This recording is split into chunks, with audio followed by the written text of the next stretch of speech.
ሰላም ውድ አድማጭ ተመልካቾቻችን፣ ይህ የፊልም ቅኝት ዝግጅታችን ነው። በዚህ የዩቲዩብ ገጻችን ስለ ፊልሞች ሰፊ ዳሰሳ እናደርጋለን። ለዛሬ መረጥንላችሁ የሰው ልጅ ለነጻነቱ ያለውን ጥማት፣ መስዋዕትነትንና የማይበገር ጽናትን የሚያሳይ ፊልም ነው። በአውሮፓውያኑ በ1995 ለእይታ የበቃውን በ5 የኦስካር ሽልማቶች የደመቀውንና በታዋቂው ተዋናይ ሜል ጊብሰን ዳይሬክት የተደረገውንና ዋና ተዋናይ ሆኖም የቀረበበትን ብሬቭ ሃርት የተሰኘውን ታሪካዊ ፊልም ነው። እስከ ፕሮግራማችን ፍጻሜ ድረስ አብራችሁን እንድትቆዩ በአክብሮት እንጋብዛለን። ታሪኩ የሚጀምረው በ13ኛው መቶ ክፍለ ዘመን በስኮትላንድ ምድር ነው። በወቅቱ ስኮትላንድ በጭካኔው በሚታወቀው የእንግሊዝ ንጉስ ኤድዋርድ የግፍ አገዛዝ ስር ነበረች። ንጉሱ ስኮትላንድን ለመቆጣጠር ሲል ያደረሰው በደልና የፈሰሰው ደም ምድሪቱን በሐዘን ሞልቷታል። በዚህ አስከፊ ዘመን ውስጥ ነው ዊሊያም ዋላስ የተባለ ሕፃን አባቱንና ወንድሙን በጦርነት አጥቶ ብቸኛ የሆነው። ዋላስ በአጎቱ አማካኝነት ወደ አውሮፓ ተወስዶ በተለያዩ ቋንቋዎች በሳይንስና በጦር ጥበብ ታንጾ አድጓል። ነገር ግን በልብ ውስጥ ሁልጊዜም የምትናፍቀው አንዲት ነገር ነበረች፣ የትውልድ ሀገሩና ያቺ ሰላማዊ የእርሻ ህይወት። አመታት ነጎዱ። ዋላስ ጎልማሳ ሆኖ ወደ ትውልድ መንደሩ ተመለሰ። የሱ ፍላጎት ሰላማዊ ኑሮ መመስረት፣ ማረስና ቤተሰብ መምራት እንጂ ጦርነት አልነበረም። በዚህ መሃል የልጅነት ጓደኛው ከሆነችው ማረን ጋር ጥልቅ ፍቅር ይዘዋል። የእንግሊዝ ወታደሮች በሴቶች ላይ የሚያደርሱትን ጥቃት በመፍራት በድብቅ በጫካ ውስጥ ጋብቻቸውን ይፈጽማሉ። ይህ ፍቅራቸው ለዋላስ የህይወቱ ትልቁ ተስፋ ነበር። በብሬቭ ሃርት ፊልም ውስጥ በዊሊያም ዋላስና በማረን መካከል ያለው የፍቅር ታሪክ የፊልሙ ዋና ሞተርና ዋላስን ወደ ጀግንነት የገፋፋው ትልቁ ምክንያት ነው። ይህ የፍቅር ታሪክ በአጭር ጊዜ ውስጥ ተጀምሮ በአሰቃቂ ሁኔታ ቢያበቃም ጥልቀቱ ግን እስከ ፊልሙ ፍጻሜ ድረስ አብሮ የሚዘልቅ ነው። ታሪካቸው የሚጀምረው ገና በልጅነታቸው ነው። የዊሊያም ዋላስ አባትና ወንድም በጦርነት ተገድለው የቀብር ስነ ስርዓታቸው ላይ ህፃኑ ዊሊያም በከፍተኛ ሀዘንና ብቸኝነት ተውጦ ነበር።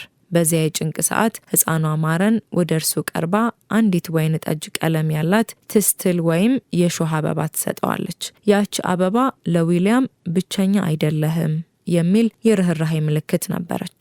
ዊሊያም ለረጅም ዓመታት ከሀገር ሲርቅ ያችን የደረቀች አበባ እንደ ትልቅ ውድ ሀብቱ በልብሱ ውስጥ ደብቆ ይዟት ኖሯል። ዊሊያም ከብዙ ዓመታት በኋላ ወደ ትውልድ መንደሩ ሲመለስ ዓላማው ቀደም ብዬ እንደነገርኳችሁ ሰላማዊ ኑሮ መኖር ነበር።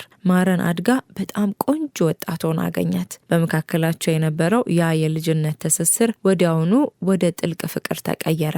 ዊሊያም ማረንን በዝናብ ውስጥ በፈረስ አጓጉዞ ጫካ ውስጥ ወስዶ ያችን የደረቀች የሾህ አበባ ሲያሳያት ማረን ዊሊያም ለዓመታት ምን ያህል ይወዳት እንደነበር ተረዳች። ይህ ትዕይንት ዊሊያም የነበረውን ጽኑ ፍቅርና ትውስታም ያሳየ ድንቅ ክፍል ነው።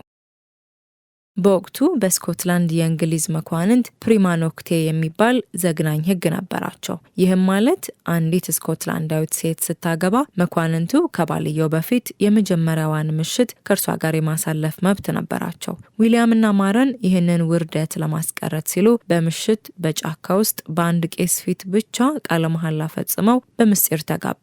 ፍላጎታቸው በሰላም ተጋብተው ልጆች ወልደውና አርሰው መኖር ብቻ ነበር። አንድ ቀን ማረን በመንደር ውስጥ በእንግሊዝ ወታደሮች ለመደፈር ስትሞክር ራሷን ስትከላከል ትታያለች። ዊሊያም ሊረዳት ቢመጣም ወታደሮቹ በዝተው ስለነበር ማረን ትያዛለች። የአካባቢው የእንግሊዝ አስተዳዳሪ ዋላስን ለማስቆጣትና ለሌሎችም ማስፈራሪያ እንዲሆን በሚል ማረንን በአደባባይ አንገቷን በካራ ይቀላታል። ይህ ትዕይንት ፊልሙን ከፍቅር ታሪክነት ወደ ደም አፋሳሽ የነጻነት ትግል የለወጠበት ትልቅ ምዕራፍ ነው። ሚስቱን የገደሉትን ወታደሮች መበቀል የጀመረው የዋላስ እንቅስቃሴ በፍጥነት ወደ ህዝባዊ አመጽ ያድጋል። ነጻነት ካልተገኘ ሰላም የለም የሚለው የዋላስ መፈክር በመላው ስኮትላንድ አስተጋባ። ዋላስ መደበኛ ወታደር አልነበረም። ነገር ግን በልብ ውስጥ ያለው ፍቅርና ለነጻነት ያለው ጥማት በሺዎች የሚቆጠሩ ተራ ገበሬዎችን ከጎኑ እንዲቆሙ አድርጓል። በታዋቂው የስቲርሊንግ ጦርነት ላይ ዋላስ ፊቱን በሰማያዊ ቀለም ተቀብቶ ያደረገው ንግግር ዛሬም ድረስ በፊልሙ ታሪክ ውስጥ ትልቅ ቦታ ያለው ነው። የሀገሩ ሰዎች በጦርነቱ ብዛትና በጠላት ጥንካሬ ፈርተው ሊሸሹ ሲሉ ዋላስ እንዲህ ይላቸዋል።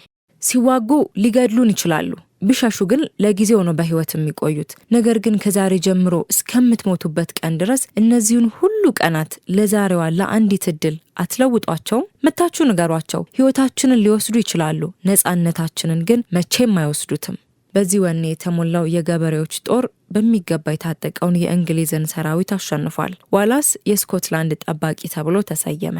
ነገር ግን የዋላስ ትልቁ ፈተና ጠላቱ እንግሊዝ ብቻ አልነበረችም፣ በስልጣንና በጥቅም የተደለሉ የገዛ ሀገሩ መኳንንት ክህደትም እንጂ።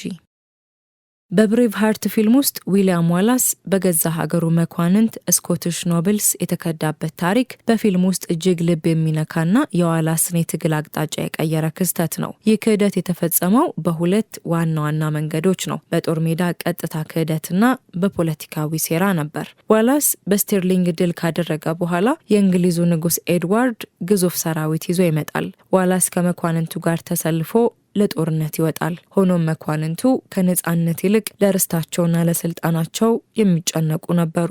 ጦርነቱ በከፍተኛ ሁኔታ እየተካሄደ ያለ ዋላስ የጠላትን ሰራዊት ለመምታት በመኳንንቱ የሚመራውን የስኮትላንድ ፈረሰኛ ሰራዊት ድጋፍ ይጠብቅ ነበር። ነገር ግን ንጉስ ኤድዋርድ አስቀድሞ ለመኳንንቱ መሬትና ወርቅ እንደሚሰጣቸው ቃል ገብቶላቸው ነበር። ዋላስ ለፈረሰኞቹ ምልክት ሲሰጥ የጦር መሪዎቹ ሎክላንና ሞርኔ የዋላስንና የእግረኛውን ገበሬ ሰራዊት ለጠላት ትተው ፈረሶቻቸውን አዙረው ከጦር ሜዳው ይሸሻሉ።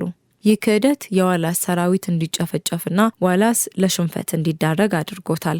ዋላስ የተከዳ መሆኑን ሲረዳ ንጉስ ኤድዋርድን ለመያዝ በቁጣ እየጋለበ ተከተለው። በዚህ ጊዜ አንድ ሙሉ የጦር ትጥቅ የለበሰ ፈረሰኛ ዋላስን መክቶ መሬት ላይ ጥለዋል። ዋላስ ከፈረሰኛው ጋር ሲታገል ጭምብሉን ሲያነሳ ያገኘው ግን የሚወደውንና የሚያምነውን ሮበርት ዘብሩስን ነበር። ሮበርት በአባቱ ግፊት ምክንያት ከእንግሊዝ ጎን ተሰልፎ ዋላስን ወግቶት ነበር። ዋላስ ሮበርትን ሲያየው ለመዋጋትም ሆነ ለመከላከል አቅም አጣ። ምክንያቱም የልቡ ስብራት ከደረሰበት ቁስል በላይ የበረታ ስለነበር። ሮበርትም በሰራው ስራ ተጸጽቶ ዋላስን ሳይገድለው ትቶት ይሄዳል።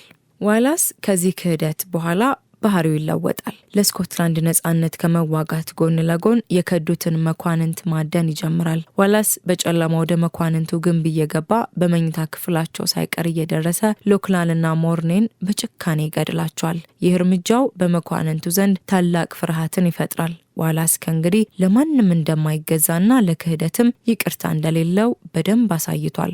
ስኮትላንዳዊ መኳንንት ሰር ጆን ደሜንቴዝ ዋላስን ለድርድር በሚል ይጠሩታል። የእንግሊዝ ወታደሮች ታዲያ በድብቅ እንዲይዙትም ያደርጋሉ። ዋላስን አሳልፎ ለጠላት የሰጠው ይሄው ሰው ነበር። ዋላስን ለእንግሊዞች አሳልፎ የሰጠው ሰው ስኮትላንዳዊ መሆኑ ለዋላስ የመጨረሻውና እጅግ መሪር ክህደት ነበር። በመጨረሻም ዋላስ ተይዞ ወደ ለንደን ይወሰዳል። በእንግሊዝ ንጉስ ፊት ቀርቦ ምህረት ለምነ ለንጉሱ ታማኝ መሆንህን ግለጽ ይባላል። የመጨረሻው ትዕይንት ልብን የሚሰብርና እጅግ ረቂቅ ነው። ዋላስ በአደባባይ ከፍተኛ ስቃይ እየደረሰበትም እንኳን አንገቱን ለጠላት አልደፋም። ህዝቡ ምህረት ለምን እያለ በሚጮህበት ሰዓት ዋላስ የመጨረሻዋን የትንፋሽ ቅሬት ሰብስቦ በታላቅ ድምፅ እንዲህ ሲል ይጮሃል፣ ፍሪደም! ያ ድምፅ በለንደን አደባባይ ብቻ ሳይሆን በታሪክ መዝገብ ውስጥም ለዘላለም ታትሞ የቀረ ነው። ዋላስ አንገቱ ሲቀላ በህዝቡ መሃል የሚወዳትን ማረንን ነጭ ልብስ ለብሳ በፈገግታ ስትቀበለው ያል የእሱ ሞት የትግሉ ማብቂያ ሳይሆን የመነሳሳት መጀመሪያ ነበር።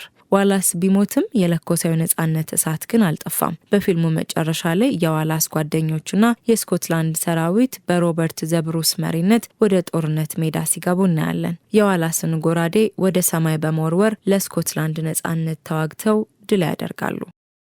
ብሬቭ ሃርት ከጦርነት ፊልምነቱ ባለፈ ለሀገር ፍቅርና ለሰው ልጅ ክብር የሚከፈልን ዋጋ የሚያሳይ ድንቅ ስራ ነው። ዋላስ ያስተማረን ሁሉም ሰው ይሞታል፣ ነገር ግን ሁሉም ሰው በእውነት አይኖርም። ኤቭሪ ማን ዳይስ ኖት ኤቭሪ ማን ሪሊ ሊቭስ የሚለውን ትልቅ ፍልስፍና ነው። ብሬቭ ሃርት እንግዲህ ይህንን ይመስላል። ስለ ፊልሙ ያላችሁን ሀሳብ አስተያየት በኮሜንት ላይ ልታደርሱን ትችላላችሁ። ቪዲዮ ከተመቻችሁ ደግሞ ላይክ ማድረጋችሁን አትርሱ።